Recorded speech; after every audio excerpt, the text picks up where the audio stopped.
Assalamualaikum warahmatullahi wabarakatuh. Kami dari kelompok 6 Ganjil akan mempresentasikan mengenai analisis DuPont pada PT Nippon Indosari Corporindo Tbk. Perkenalkan, ada Dian Tamimah Salsabila NIM 253, Anggun Ainon Jariah NIM 255, dan ada Alvira Valentiana NIM 257. Sebelumnya, definisi dari analisis DuPont yaitu suatu metode yang digunakan untuk menganalisis profitabilitas perusahaan dan tingkat pengembalian ekuitas.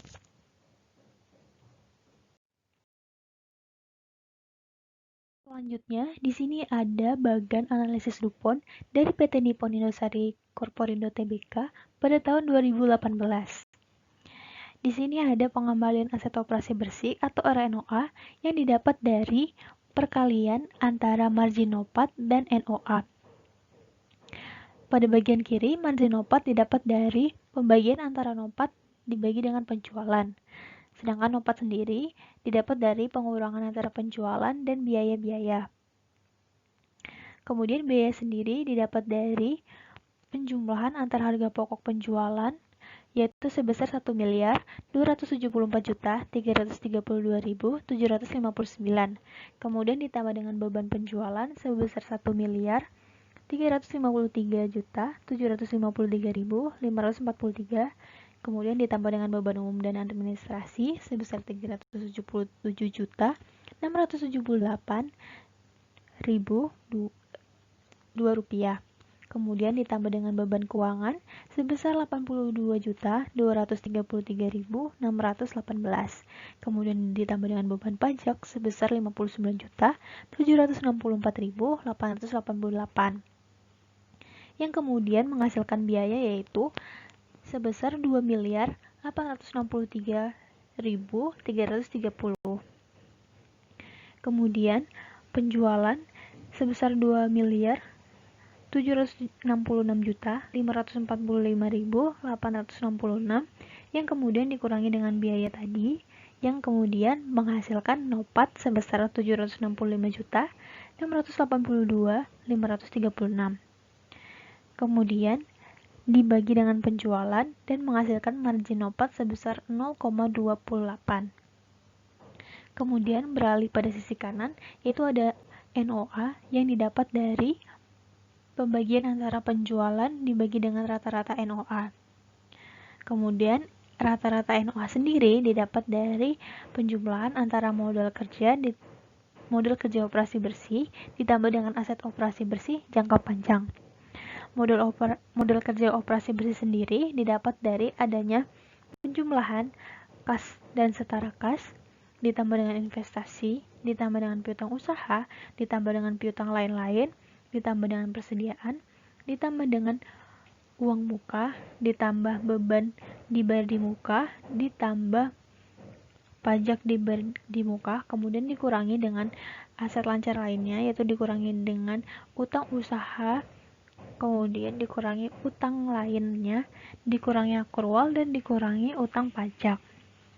Yang kemudian menghasilkan modal kerja operasi bersih sebesar 911.170.533. Kemudian ada aset operasi bersih jangka panjang yang didapat dari penjumlahan antara aset tetap ditambah dengan goodwill dan aset tak berwujud, kemudian ditambah dengan imbalan kerja, ditambah dengan liabilitas jangka panjang lainnya, dan ditambah liabilitas pajak tangguhan yang kemudian menghasilkan aset operasi bersih jangka panjang sebesar 2.507.960.632.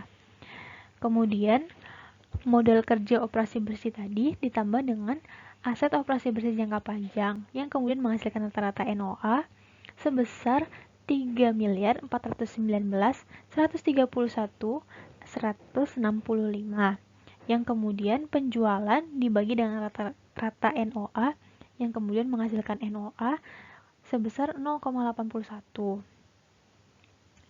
Kemudian margin NOPAT sebesar 0,28 tersebut dikali dengan NOA sebesar 0,81 yang kemudian menghasilkan RNOA sebesar 0,23.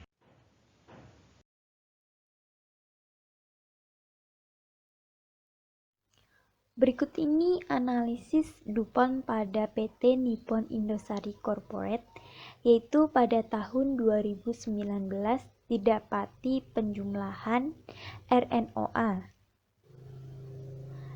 RNOA sendiri didapati dari penjumlahan perkalian dari margin NOPAT dengan NOA yang didapati nilai RNOA sebesar 0,018.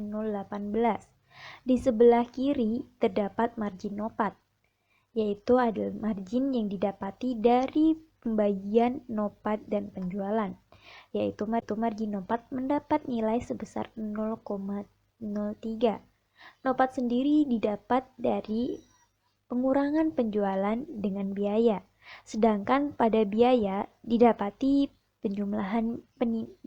nilai dari penjumlahan HPP dan jualan dan beban umum administrasi serta beban keuangan dan beban pajak.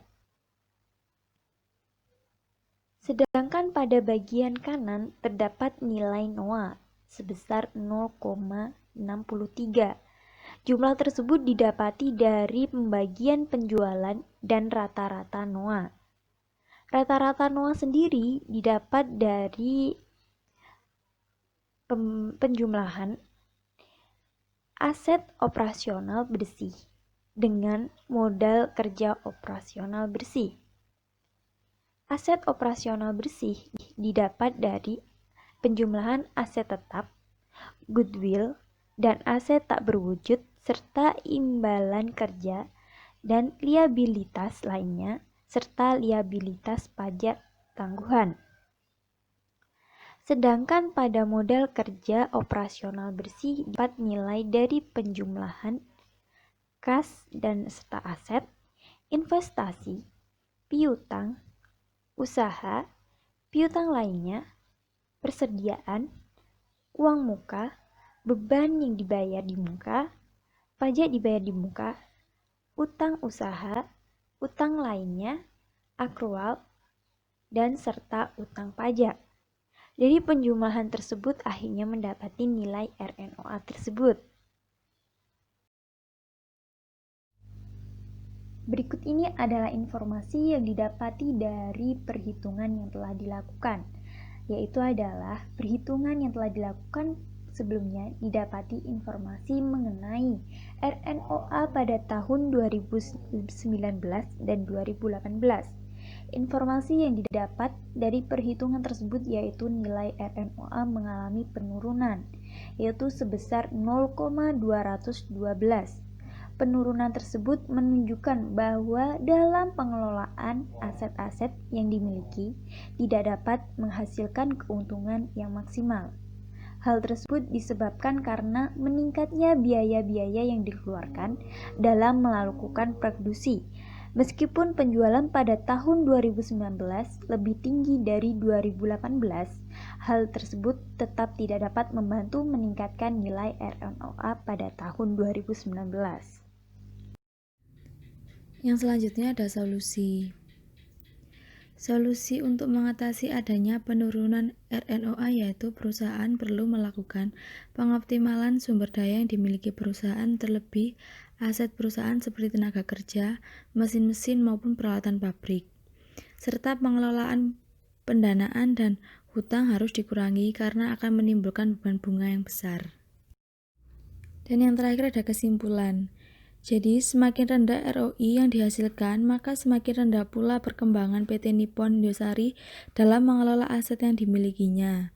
Dalam menghasilkan laba, analisis ini digunakan untuk menentukan kemampuan perusahaan, meraih keberhasilan, memperoleh pendanaan, membayar kreditur, dan memberikan imbalan kepada pemilik. Sekian presentasi dari kelompok kami, kurang lebihnya kami mohon maaf. Wassalamualaikum warahmatullahi wabarakatuh.